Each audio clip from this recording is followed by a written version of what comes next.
Hello, I'm Tom Meehan from Plainfield Fitness and Fight Training. Today we're going to be going over the use of the slip or rope line. The slip line is an excellent and inexpensive tool for developing and practicing your defensive skills at home and in the gym. The one we use here in our workout space is actually a tie-down cord that I got at the hardware store, and we have it attached to the opposite wall using a bungee cord to keep it taut.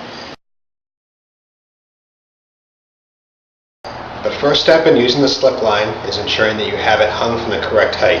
The height that I always recommend that my fighters use is one where, when they're in their fighting stance, that the rope is right at the level of their shoulder, which this one is set right for my height right now. In the gym here, we use a number of hooks on a pole to be able to adjust the height for different height fighters. We have the same line of hooks on the other side of the room so that we can easily adjust this in between rounds for different fighters of different heights.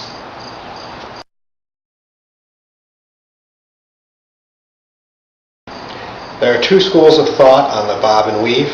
The first school of thought involves just simply dropping down by the knees and going under the rope.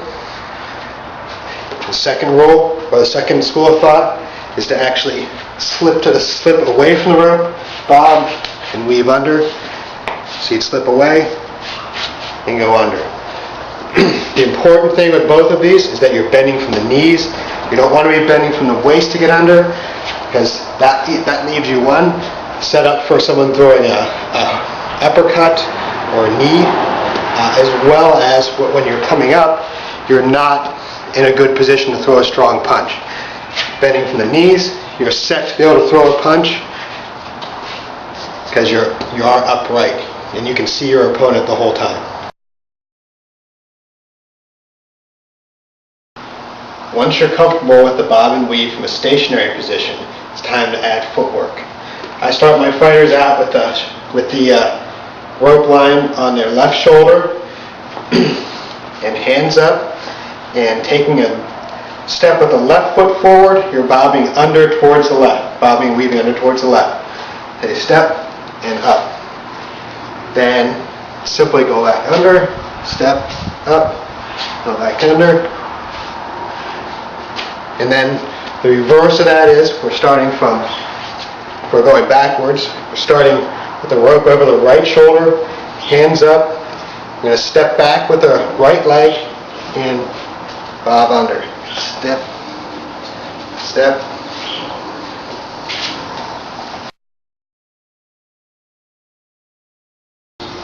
After you're comfortable with the bob and weave in the stationary position as well as going up and down the rope, it's time to start adding in punches. Initially, I have my fighters start with adding in the lead jab off of each bob and weave.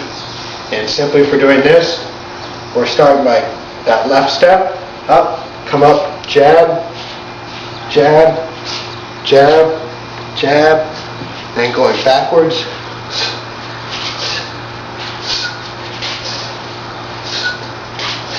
We actually move into throwing the left hook and the right cross, our next step.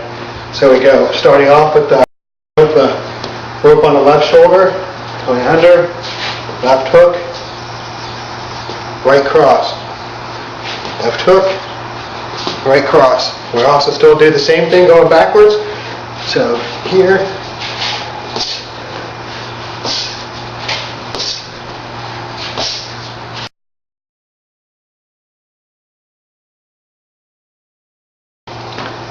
the final phase in this breakdown that I use in the gym is what I call working off the line or stepping off the line.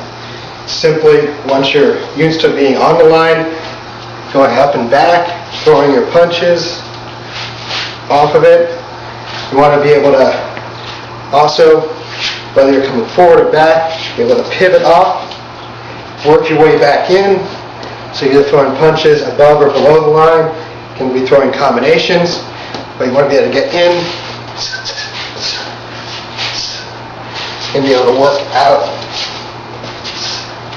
So you're not completely restricted to using the line as it is right here.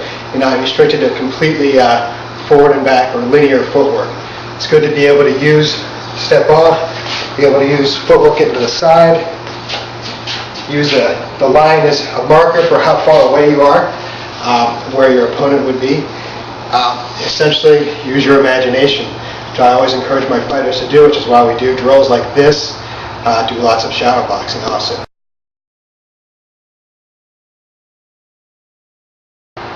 Something additional I wanted to add was one of the checks that you can use to make sure that you're actually bobbing and weaving under the slip line correctly is that you should actually be feeling it in your quads or in the front part of your legs when you're doing this, especially when you're learning to just go up and back or at the very early phases where you don't have much work where you're upright but you're doing a lot of continuous going under and back.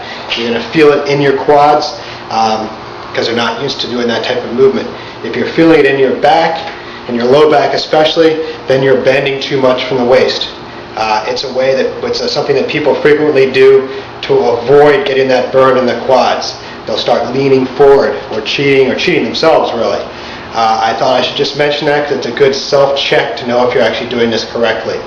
I hope this has been a useful video for everybody out there, and as I said, this is a very inexpensive piece of equipment, and I encourage everybody to use it because it has fantastic benefits in being able to drill these techniques into you so that it's easy to use once you're in the ring.